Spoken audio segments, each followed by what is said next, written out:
Hey guys, thank you so much for joining me today. I'm super excited! Episode 6, we're gonna go on another first date today.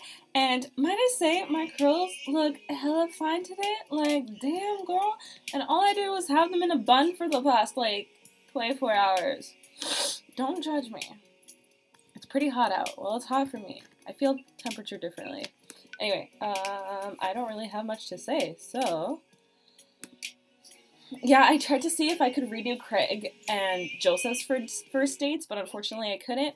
Actually, before I legit begin, I replayed Matt's first date, and I got an S rank. So just by the way, I got all the daddy points you could get. When I lost during the find that dad part, when you actually do it, you end up you're just like, oh no, I can't find Matt. I guess I'll just stay in one place or something like that. But then you get drifted into the mosh pit, and then you're just so scared, and then Matt takes your hand again, and it's just oh, and then you end up going in the mosh pit together, and then it's all a good time, and because of that you get mega daddy points. You know what that means. Anyway, other than that, and if you select fashion, you get more daddy points at the end of the date when you're at the diner. Anyway, so that was super cool. Oh my gosh, okay, so what do we want to do? Do we want to do Brian, Robert, Damien, or Hugo? I kind of want to do Brian, but I also really want to do Hugo. I think, you know what? I'm gonna go Robert. Okay, so Robert Small. Ooh. Oh, his last name. I wonder if that's telling us something. Or if it's just ironic because he's...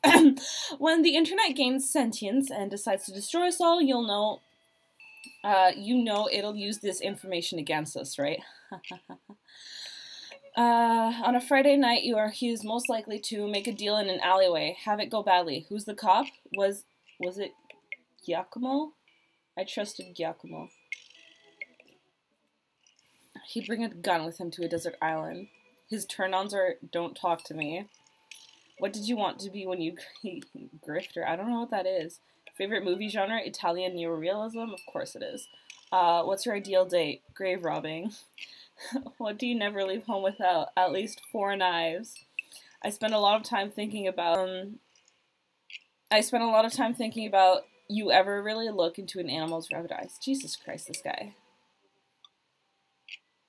So I had a friend tell me that there's something special if you go with either Robert or Damien that has to do with Mary, and I'm just super excited to find out what that is. I'm so excited. I'm so excited for Robert, because I just I like bad boys, but I especially like bad men. And I don't mean that in oh, he's a bad man. I mean oh, he's a bad man. You know what I mean? You know what I mean. So, you know, that kind of character that Rob is, that's what I'm super excited for. Ooh, king! I'm kidding. Ooh, chickadee. I love chickadees. I love where my window is. I have a window right behind my computer screen and everything, and we have a bunch of trees that are full grown past the window, and it's so nice to see all the chickadees and the cardinals. Not the sparrows so much, but in the winter it's really nice to see the juncos. What else comes by? Every now and then I'll see a hummingbird feeder. Can this hurry the fuck up?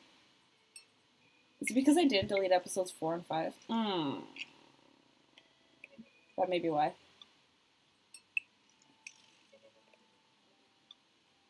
It's okay. Chatting is nice. I'm such a mess. I'm so scared for my final. God fucking damn. Never give up, never remember. But it's this is kind of how I relieve stress. Or how I get my day started. Okay, anyway. Robert was pretty nice. A little odd, but nice. And ruggedly handsome. We should hang out. I type out a message to him on Dadbook. Oh yeah, Robert must be a dad, right? I wonder what is good. Hey, Robert, good seeing you again at the cookout. Want to grab a drink? Because we saw him at the coffee spoon, remember? There was that eye contact. Ooh. I sit there for a couple of seconds, hoping he'll message me back. Hey, it says that he read my message. Oh, he's one of them. I anxiously wait for a response. I start down a rabbit hole of cat videos, and Robert quickly vanishes from my mind. I didn't realize how long I've been doing this, but by the time I watch my 30th cat video, Robert pops back into my head. I jump back over to Dadbook to see if he's responded yet. Nothing. Well, I guess the guy's busy. I might as well make the best of my day. I get up, walk to the living room, then sit down and turn on the TV. It's what the Food Channel. I'd always go for the Food Channel. Especially because I don't like Discovery Channel. I'm sorry. Ooh, Meat Hell is on. You have 10 minutes to cook a 5-course meal that must include these ingredients: steak, lemon meringue pie, paper clips, and a hammer. If you are unable to finish cooking, or if any of these ingredients are absent from the dish, we will release the wolves. Oh my god. I'm not kidding. Please help us. I lose several hours to whatever the hell that was. Sighing, I get up and walk around the house. My stomach grumbles. Time for lunch, huh? Well, I guess it's time for the old chef tenant to cook a gourmet delicacy. Does my character not have a job? I walk over to the refrigerator and open the door. Make a sandwich. Ooh, always make a sandwich. I make a sandwich in its entirety while standing there. Who needs plates? The Standwich, a lost art. I admire my work for a second before I clumsily drop the entire thing on the floor. No! I'd be devastated, to be completely honest. I look around and remember that Amanda's not home. This is still good. 5-second rule, right? I reassemble my sandwich, peeling pickles off and putting them back where they belong, in my mouth. Wait, I'm a wreck. I finish my snack and walk around the house some more, bored. When's Amanda coming home? Oh, I just remembered something. When we were packing up the old house, we found an old basketball hoop that would hang off a door. It would really bring the living room together. I wonder where I put that. I spend a couple of minutes poking around the new place until I find it. After installing it above one of the doors in the living room, I am ready to dunk. Come on and slam. I take a leap from the free throw line and rocket that sucker down the net. The crowd goes wild. And welcome to the jam. I pull up for the three-point line, breaking ankles and sinking a fadeaway. And I forgot the rest of the words to this song. No look behind the back hook shoot. Everyone's on their feet. Something something Space Jam.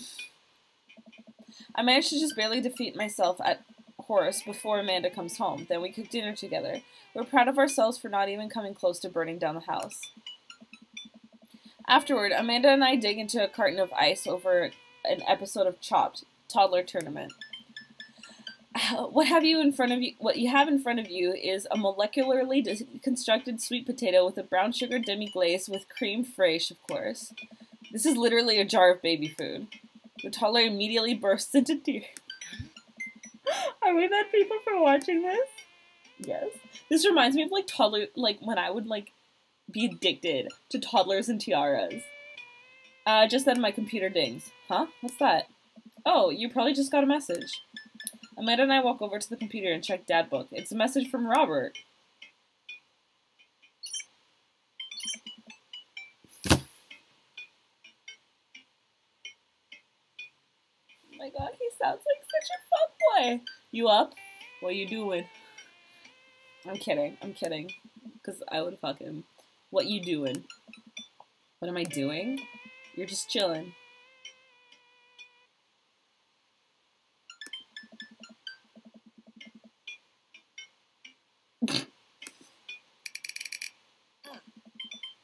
It'll make you look cooler. A couple moments pass by. Another message pops up. Want to grab a drink? Hey, that means he wants to hang out. I know what that means, Amanda. Good. That's kind of late. Come on, Pops, live a little. I am living with ice cream and traumatized toddlers. Well, it's your life, but I think you'd have a lot of fun tonight. You are trying to get to know the neighbors better, aren't you? Fine. I type back a message to Robert asking him for details, and he tells me to meet him at Jim and Kim's. Well, don't wait up for me. I never do. I throw on a nice jacket and run out the door. It's only a short walk to Jim and Kim's, and it's a beautiful night. I walk into the bar and see the usual crowd of barflies, drinking beer and watching sports. I spot Robert at the back of the bar and wave hi as I walk over. Hey man, how's it going? Hey buddy. You call me buddy. Ahoy there, Skipper. Fuck, Mary. Robert and Mary are here? Uh-oh. I brought Mary along. Figured we needed a drinking buddy. Oh, he looks so happy. So, man, I was excited to get to know Robert a little better. Now I have to deal with this weird married lady making passes at me. Don't look so scared, kiddo. We're just having a drink. Yeah, speaking of which, I think it's time for the first round. What are you having?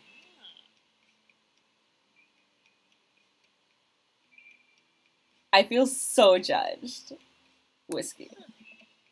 A dad after my own heart, huh? I made a good choice.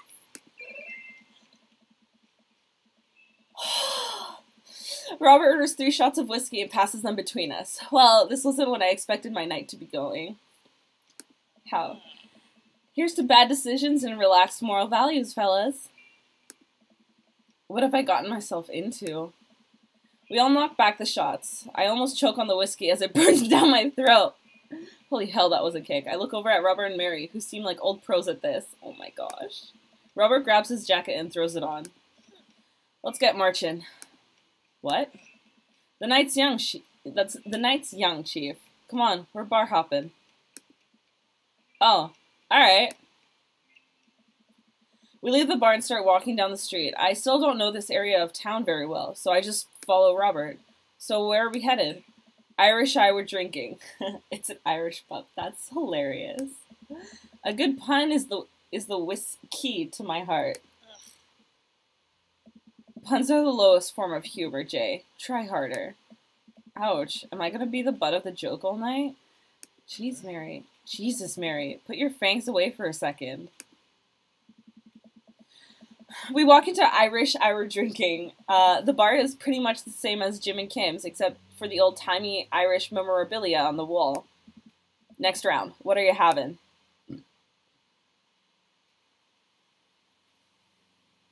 Whiskey hasn't found me yet?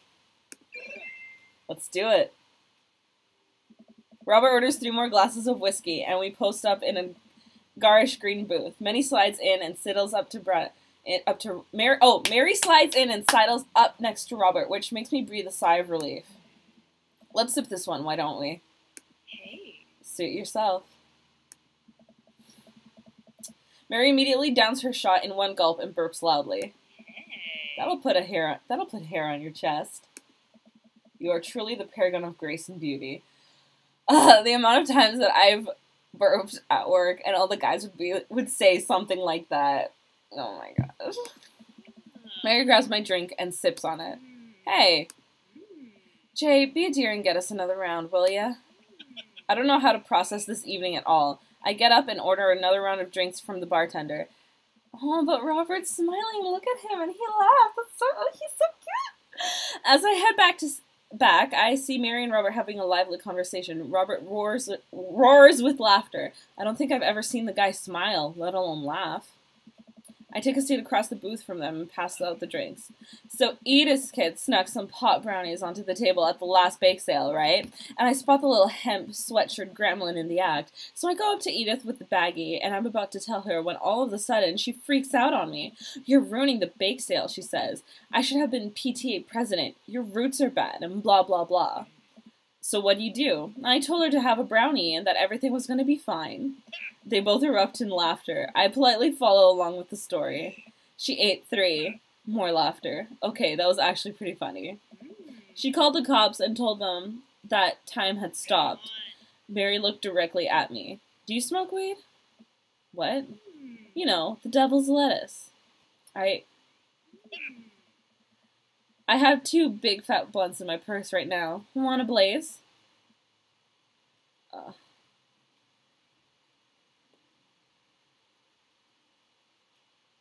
Oh my gosh, I don't know what to say. All I care about is Robert, you know what I mean? I worked hard for what I have, and no 2-bit corner boy is gonna drop the dime on me. So you take what you're pushing somewhere else, and I'll keep running my business the way I want it to run. What? Remember, you come at the king, you best not miss. Jesus, kid, dial it back.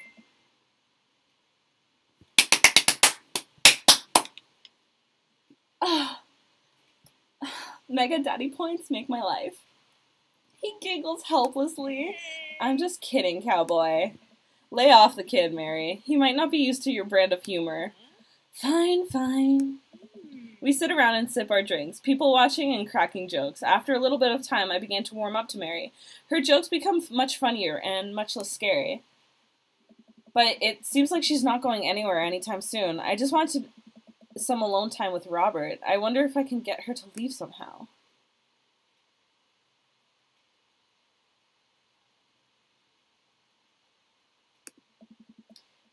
You trying to ditch me, pal? No, because if you're trying to ditch me, you can just tell me to scram. No, it's fine. Jay wants alone time with his new best buddy, Robert. Read you loud and clear. The wingman breaks formation to pursue their prey. Now, if you fellas will excuse me, Mary needs to sink her teeth into a helpless boy. Go with God. Nice seeing you. Deuces, nerds. Mary gets up and saunters over to a young-looking guy at the bar. She grows on you. Does she, though? I feel like she kind of delights in making men suffer. Well, she does. But what about her and Joseph? What about him? Oh, shit.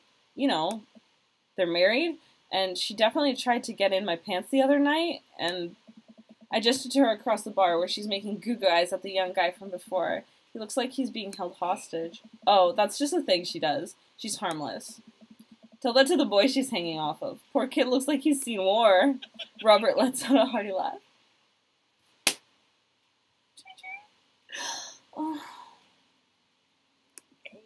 Oh man, you know I pegged you for one of those straight-laced types. Oh, don't worry, I got pretty wild back in my day. Still got a little wild in you?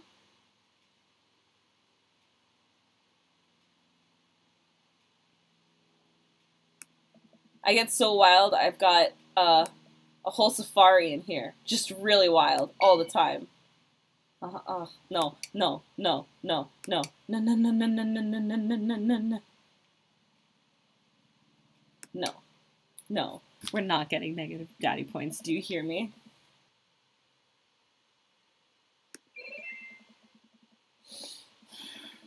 Okay, so we got the extra daddy points. Think you could go shot for shot? There's only one way to look cool here. I grab the shot closest to me and down it. Robert looks impressed. He takes his shot and knocks it back. That's one. So, what do I even talk about? He's so cool, and he probably hates small talk. So how are things? I hate small talk. Okay, too many people, and this isn't necessarily you, but too many people think that they have to fill the dead air with noise. Personally, I think they're afraid of the silence, or they're afraid of what the other person is going to think of the silence. If you want some unsolicited advice, sorry guys, just learn to be comfortable with silence. Nothing wrong with two people sitting in silence and drinking whiskey. Oh, alright. Robert and I sit in silence and drink whiskey. I take in the rest of the bar. Patrons laughing, playing darts, spilling beer, Mary giving the hard sell to that young man, the young man pretending he got a phone call from one of his friends. Maybe silence is nice sometimes. So, you ever kill a man? I choke on my drink. Excuse me? You know, watch the life drain out of someone's eyes. It's not just their life, you know. It's their hopes and dreams draining away. Every memory and experience they've ever had. Gone. No. Great, me neither. Robert knocks back his shot and motions me to do the same. I reciprocate. I'm just messing with you. Relax. I laugh nervously. Or am I? I laugh nervously. Again. We sip more whiskey and people watch some more. Mary has her sights set on another man after the other one excused himself to the bathroom, and I soon crawled out the window. Gosh, this whiskey's hitting me hard. Gosh, this whiskey's hitting me hard. You betcha. Robert gets up out of the booth, shouldering his jacket. Let's roll! Sorry, whiskey. Inside voices. Let's roll. Wait, what about Mary? Brother, Mary is gonna be just fine. I look over at Mary, who's lying on the bar in front of some poor sap. She's singing happy birthday to him while he insists that it's not his birthday. Oh my gosh. But I feel so bad for Joseph. We make our way out of the bar and back onto the street. I'm trying my hardest not to stumble. But man, that sidewalk is just coming right at me. I hope Robert doesn't notice me tripping over my own feet like this is the first time I've ever been drunk. Where to? You'll see. I follow Robert through the street lamp spotlights until we eventually arrive at a run-down strip mall. There's a beauty salon, a sex shop, a computer repair store that looks like it's been closed for 10 years, and finally, a liquor store. Wait here, I'll be right back. After a minute, Robert returns with 2 wine bottles in brown paper bags. He hands one to me. Cheers. He sits on the curb and drinks. He motions for me to do the same. This is really not where I expected the night to go. I take a sip. White Zinfandel? Zinfandel? What? Nothing. I just wasn't expecting. It is delicious, fruity, and refreshing. Don't judge me. I start to say something, think of his lecture about valuing silence earlier, and stop. I sip on my wine and watch cars drive by. Let's throw rocks at shit. What? Robert suddenly hurls a rock at a stop sign. The ding echoes throughout the empty parking lot. That felt good. He presses a stone into my free hand. Now you try. I don't know. With feeling. I look at the rock in my hand and look at the stop sign. Back at the rock, back at the stop sign. I know what has to be done.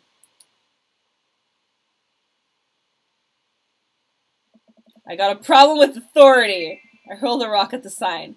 It sails over the stop sign, right into the window of the parked car, leaving a crack. Dude, run! I leap up and dart into the nearest alleyway, wine in hand. I can hear Robert's footsteps behind me. After I'm sure I'm far enough away from the cracked window that I am no longer culpable for this heinous crime, I stop to catch my breath. Maybe we strike rock throwing from the to-do list. Agreed. Suddenly, my stomach growls. Oh man, I am starving. Let's get pizza. I can't argue with that. Where's good around here? Actually, I don't even care if it's good. It just needs to be edible and in my mouth in the next 5 minutes. I know just the place. I follow Robert through a maze of alleys and streets and side streets until we eventually end up in front of a tiny, hole-in-the-wall pizza joint. The bright red neon signs read Pizza Pizza. Neato. Ta-da! I can see a few exhausted-looking workers behind the counter, tossing dough and pulling piping hot pizzas right out of the stone ovens. My stomach rumbles again. We go up to the counter and get ready to order. Can I get 2 slices of Hawaiian pizza? Oh wait, Jay, you're cool with pineapple on your pizza, right? Of course. We wait a minute for our pizza to come out of the oven. I am practically drooling at the smell. The cashier hands us each a giant slice of paper plate so saturated with grease that I'm worried it'll fall apart. We take our pizzas outside and wander through the alleyways as we eat. I take a bite. It's absolutely delicious. Pineapple truly is the best pizza topping. You said it. FYI, I like pineapple on my pizza! Hell yeah! You said it. Man, I feel way better now. You and me both. We hear noise coming out of a slightly ajar door in the alleyway. Robert looks at me excitedly. Got any more of that wild in ya?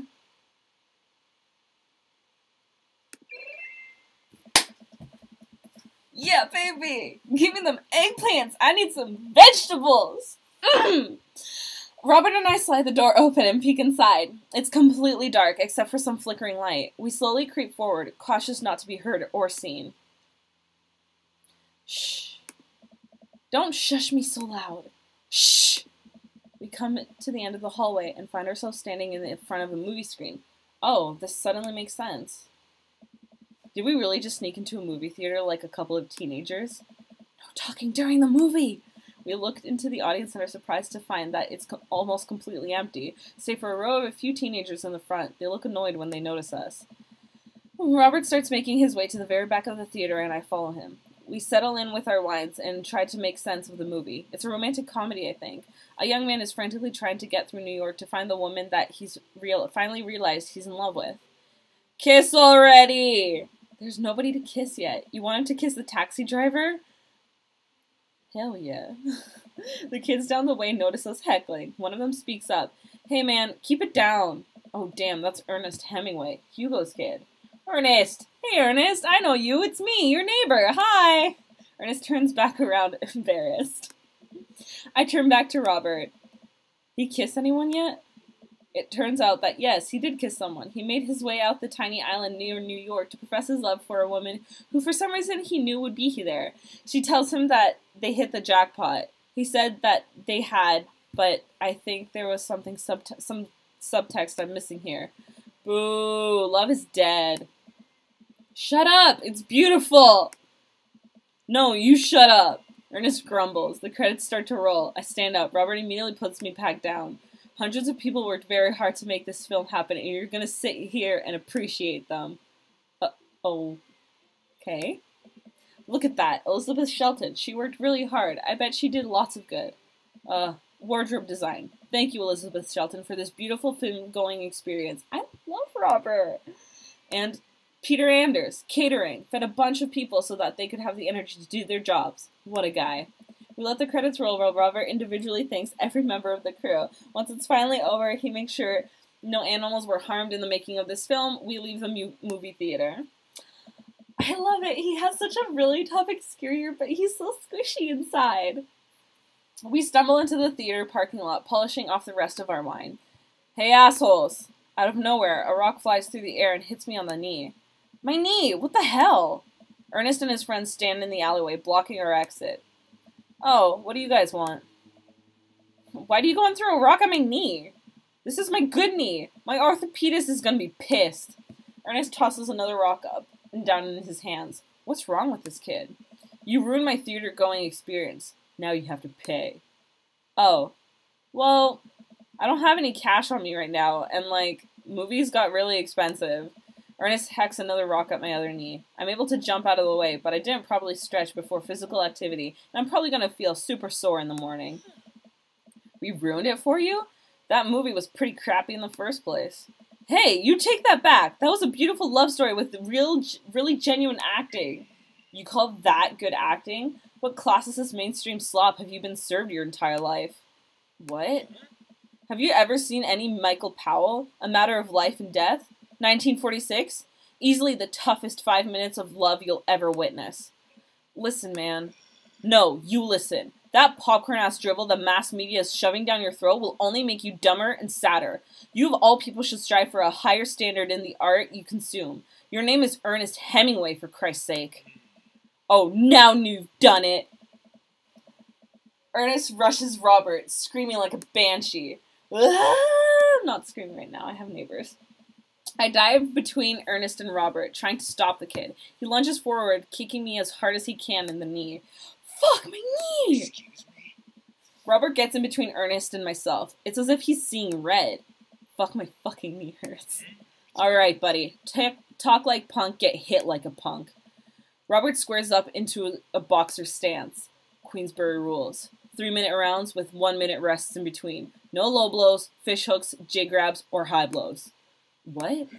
And don't even think about pulling an illegal turnstile. That's an automatic deduction of 3 points.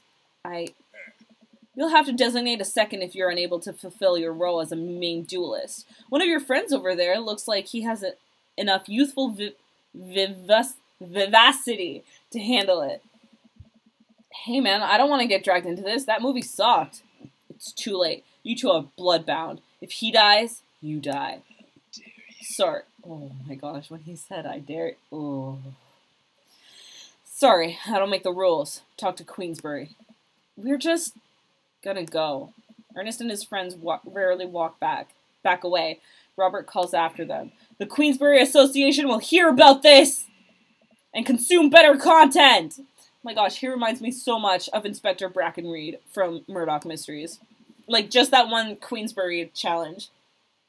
Once the teens are safely out of earshot, Robert turns to me. Were you about to actually fight that kid? Are you kidding me? I would never hit a child. That would be despicable.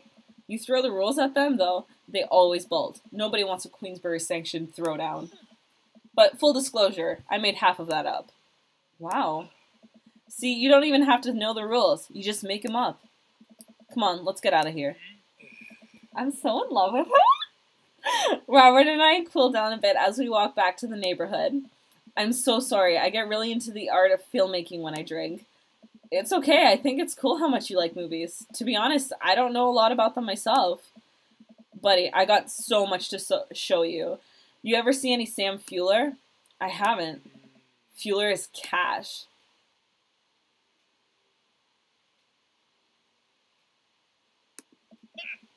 Adventure is all I got, buddy. Okay, so we didn't miss out on... Maybe there's no eggplants, but we got some daddy points just there. Robert throws an arm around my shoulder, and we drunkenly belt out tunes all the way back. We finally get to his doorstep. This was an interesting night. I liked it. A smile forms on his cheek. On his cheeks, a rare sight. Let's hang again soon, yeah? Yeah. I linger there for a second, swaying drunkenly in the night breeze. Robert claps me on the shoulder. Night, bud. Robert heads back inside, and I stumble my way back home.